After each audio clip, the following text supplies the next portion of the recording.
आजो आ कौन से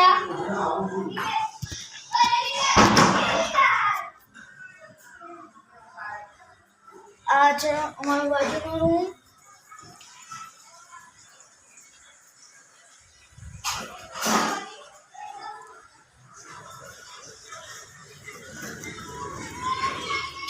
आज सामने देख रहे हो हमारी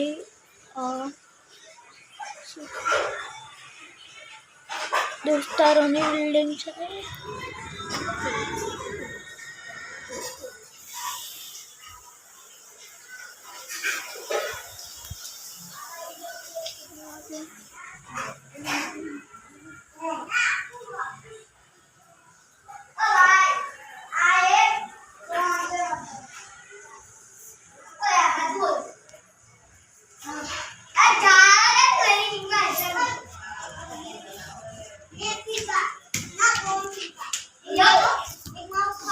आयो